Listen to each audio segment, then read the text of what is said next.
Hello friends, this is Raj Sastry from Raj Option Trading. Today is January 14, 2022. Let's talk about top stocks with the insider buying. So as you can see here, we got few images here. We got Twitter. Twitter has got very heavy insider buying, and we got a new CEO here. That could be a good turnaround candidate here. Then we got Stitch Fix. Stitch Fix stock came tumbling down.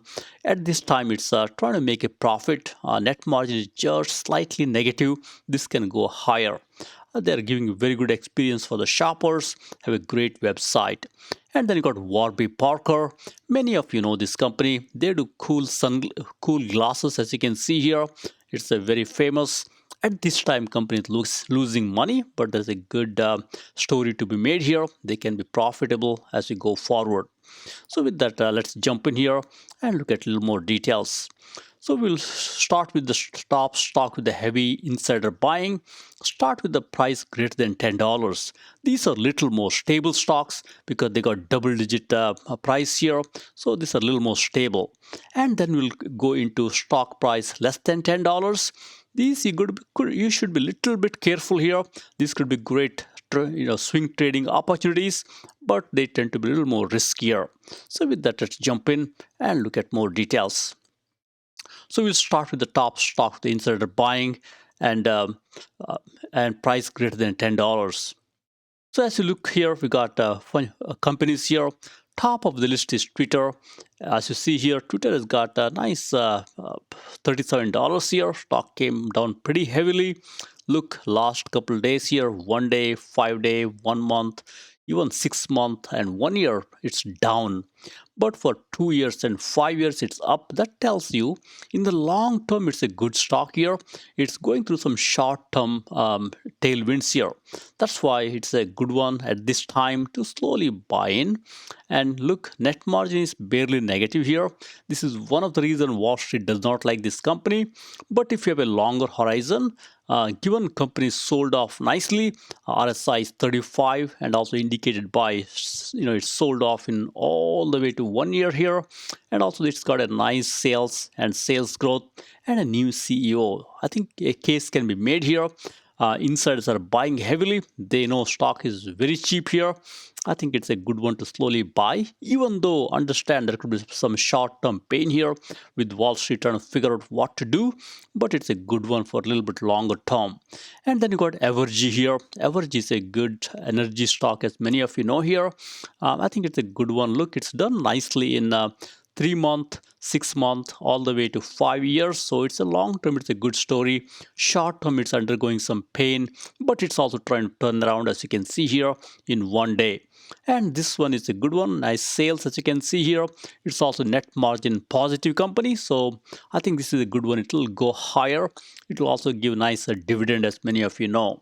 And then you got Peloton. Peloton was a great stock last year in 2020. And now look what's going on here. It's down all the way from 1 day all the way to 1 year. So we got to be careful here. So insiders feel there is a compelling value. They're buying the shares left and right. That's why there's a huge insider, transaction here. Company has got nice sales growth, as you can see here.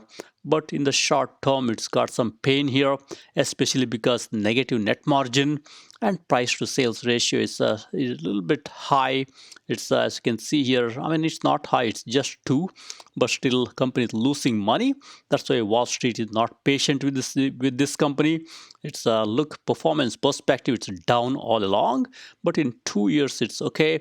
So I think this one, if you have a long-term horizon, if you can take some short-term pain, this can go higher, but need some patience here. And next we got Stitch Fix, one of my favorite companies. Look, it's got a high short ratio, something similar to what Peloton has, but much higher. And this is barely negative from a net margin perspective. I think the company might turn positive around the corner. But look what's going on here from 1 day all the way to 2 years. It did not make money for investors. It made some money during the short squeeze type situations here, but they're struggling from a performance perspective here. With heavy insider buying here, and high short ratio. This also could be a nice swing trading opportunity. May not be a great long-term play, but it's a good swing trading opportunity. Next is Warby Parker. Many of you might be having glasses from that company. It's a great company with nice spectacles. As you can see here, it's got a heavy insider buying here. And as you can see here, net margin negative company. That's why Wall Street is not super happy. And look, performance perspective, it's not doing great. It's a relatively new company. I think this is a speculative play here. I think company is great, but short term there is some pain. I'm slowly buying it in the down days, so accumulating very slowly, not in huge chunks, but in very small chunks. And then you got Asana. Asana is again a great stock, but Wall Street does not like it at this time here. Look, it's got a nice one year performance here, but look, it's got negative net margin. Wall Street does not like negative net margin, and Wall Street does not like a heavy price to sales ratio here. Valuation is a little bit high for this company at the present moment, but if you have a very long term horizon, you can slowly buy this company. They will do well. And we got a few more you can scan through here. I would say focus on net margin positive companies. Scan through here and look at net margin positive companies like we got WRBY, we got here VC Properties, and RC here. That's also a good one. You could look at that one too. And then you got here Red RWT, again a capital company. It's a good one too. And then you got OPLX. It's also OLPX, again net margin positive. You could look at these names here and see if it's worth buying here. Some companies don't have good history here. There could be new companies like OLPX here, but you should take a look at those and see if it's worth buying. So with that, let's jump in and look at the next segment. Next segment is stocks with the stocks with price less than $10. Let's see if it's worth buying. These tend to be a little more riskier, swing trading type opportunities. Let's see what we can see here. So with that, let's jump in here. As you can scan through here, we've got a few companies here. Top of the list is ATER. I know few of you are holding bag on this ATER here. Even I have some. I'm slowly looking at this and slowly adding. But look, it's trying to go higher. I mean, it's done this before. It goes 2 steps forward and comes back 1 step. That's why you got to be a little bit careful with this company. Look, it's got a very heavy insider buying that tells you insiders are very optimistic about this company. That's a good one here. And look, it's got a nice sales growth, as you can see here.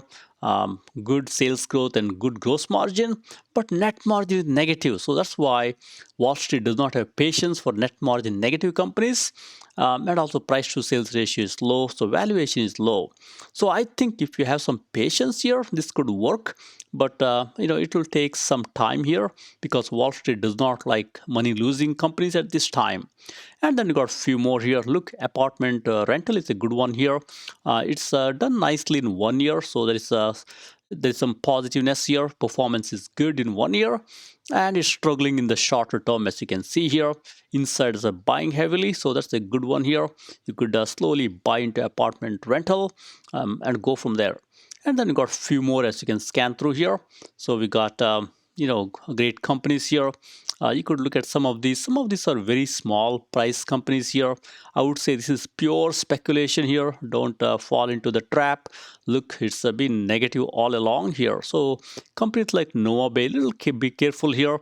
It's just $14 million company here and just 34 cents stock price. So these are heavily manipulated. I would say, if you're a little bit longer term, stay away here. It may not be worth your time here. And you could look at some companies here. Keep watching the net margin here. Many of these companies, or almost all of them, have got net margin negative. But we got one here, E2 Open, with the net margin positive. But E2 Open, as you see here, it has not made money for investors. It's been losing money all along. Look at the performance here. Performance is negative, but I think with the net margin positive, a case can be made here.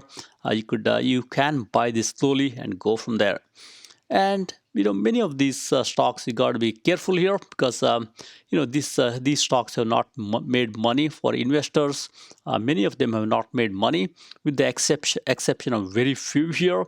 As you can see here, we got AIV that made some money here, and we got here DBRG that also made some money. You could take a look at that one too.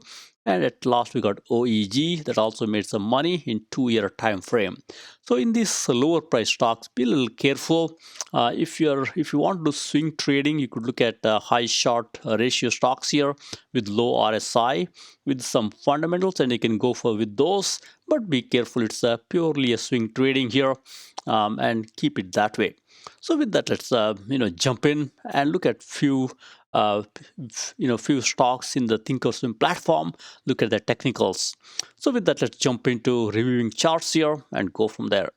So as we look through here, we got Dow Jones Industrial and the S&P 500, the futures market. As you see here, futures are indicating a lower opening. So we got to be a little bit careful here. Look, we got S&P 500 futures opening up to be 29 point lower. And look, it's been going down of late. Trend is down here. It might touch its 100-day moving average here. So that's why you got to be careful.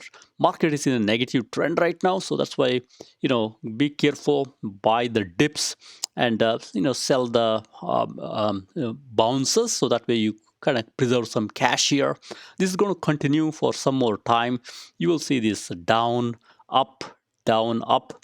Right now, market is parsing every word Fed chairman is saying, and the Fed, federal authorities are saying around inflation, and market is really looking at the cues around whether there will be increase, how much increase, how many times. It's trying to parse out some of those things. That's why I expect the zigzag in a couple of days. That's going to happen.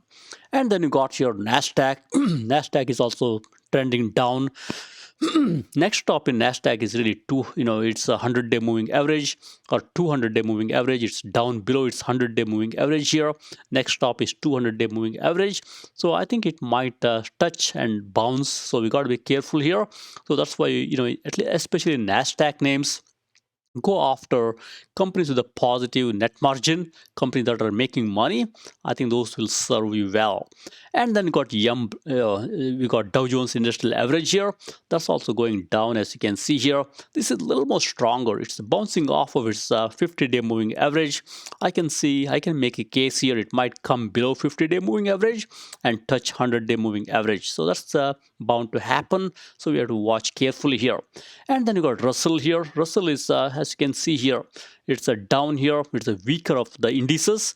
So small caps stick to the companies making money here, and go from there. That will serve you well. So with that, let's look at bond market here. So from a bond market perspective, let's jump in here, see what's going on. All right, so from bonds perspective, look, there is a huge drop in the bonds, and now it's trying to stabilize. And right now it's opening up to be a little bit negative, as you can see here. And look, yield, it's all about interest rate and yield. Yield is going up here, and now it's it came down, but it's slightly opening up to be high. The moment yield goes higher, market is a little bit careful here. That tells you, it's short-term interest rates are going higher.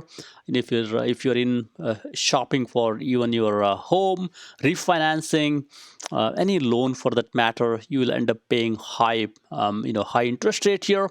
That's why it's a little bit risky. That's why folks are swapping out of these high multiple stocks and going after good stocks with a nice net margin. And look here, we got crude oil jumping higher. That's a not so great news for many companies here. And gold is trying to see where to go here. It's in a tight trading range. So we got to be buying gold on the down days here. Right now, as you can see here, gold is up slightly. Let's wait for this to pull back a little bit, and then we can buy gold. And now what we'll do is we'll look at few companies in a little more detail here. Let's look at a smaller chart here. So first we look at Twitter and see if Twitter is worth from a technical perspective. All right, so we got Twitter here. As you can see here, Twitter is a great company. There is a new leadership, as many of you know. And look, Twitter, as we see here, stock is has come down nicely from around $66, and right now also it's trending down as we see here. At the same time, RSI, which is a momentum indicator, it's also coming down as you see here. And implied volatility is shooting higher, and IV percentile is 51. For the folks who want to sell some put options, make some money, you could sell some put option underneath the stock price and make some money that way, earn some premium. And look from a DMI perspective, red line is going higher, blue line is wondering where to go. So you got to be careful here from a DMI perspective, from a indication perspective. It's completely bearish at this time. That's why a case can be made to buy slowly and not too much at one time. And from a volume average perspective, it's trying to see where to go here. It's flat to higher. That's a good news here. And even checking money flow perspective, it's zigzagging, but it's in a tight range here. I think overall it's a flat territory. You could slowly buy Twitter and go from there. With the new CEO, there is some hope here, but there is a lot of negative press around Twitter, as many of you know. And next, let's look at Stitch Fix here. Stitch Fix, as you see here, this is also struggling big time. Look, stock is coming down, as you can see here. And I think, as you can see here, down, down, down, down. And right now it's stabilizing. And from a volatility perspective, it's got low IV rank here. You could buy some stock or buy some very long-term call option here. Momentum is improving slightly. That's a good news here. And as you can see here in the DMI chart, right now it's bearish, red line on top, blue line on the bottom here. Distance is not too much. That's why it can turn positive as you go forward. Check-in money flow has a good trend here, but on the balance volume is nowhere near good trend here. It's slightly going down. So I think right now, there is a blood in the market, and the company realizes and they're buying their own stock here. That's why there will be good support. There could be a bounce here, but don't buy too much, buy slowly. And then we got here Warby Parker, WRBY. As you look at Warby Parker here, it's an eyeglass company, as many of you know. After the last quarterly earnings, stock came tumbling down, as you see here. Right now, it's still down. Look, momentum is down, indicated by RSI. And right now, there is a hope, okay, IV percentile perspective, very high IV percentile for the folks who want to sell some put option underneath the stock price. If you want to buy the stock at a lower price, you could sell some put option underneath the stock price, make some money that way. Understand it's got a high volatility. It can come down further. You might end up buying the stock if you do that. And then look from a DMI perspective, red line on top, blue line on the bottom. Distance is significant here. That tells you right now it's completely bearish here. If you want to buy for long term, this could be time here. And there's a lot of insider buying that tells you this stock can go higher. And look, check-in money flow tells you smart money is buying into this right now. That's a good indication. So if you can take some short-term pain, I say buy some Warby Parker for long-term, you could do well. So with that, let's look at one or two more here. Let's look at RWT and go from there. So RWP, Redwood Trust Inc. here. As you see here, stock is in the trading range. It's in a tight range, as you see here. As that's happening, keep watching here on the momentum indicator RSI is pretty stable here. And right now, as you see here, it's bearish with the red line on top, blue line on the bottom here. On the balance volume is pretty steady here, and smart money is now trying to flow into the stock. So this could be a good one here. Long term, it's a good performer. You could buy into this weakness here. RSI is 42. IV percentile 22. I think you could buy into this stock at these levels here. This is a good performer. And then let's look at one more here, APLS. APLS is a biotech stock, as many of you know here. Look, stock is trying to decide where to go. It's also in a nice trading range here after a huge big drop here, big gap down, as you can see here. And look, momentum is down right now, trying to see where to go here. On the balance, volume is steady here. That tells you people are buying to this one. Smart money is also flowing in. It's right now trended down, but on the balance, volume is pretty steady here. From a DMI chart perspective, just turned bearish here. Red line going on top, blue line on the bottom. Right now, stock is sold off here. That's why insiders are buying heavily. I think we should buy with the insiders. If you have a little bit longer time horizon, it's a good one here. With that, thank you very much. Let's wrap it up. Thank you very much. Happy investing and trading. Have a good one.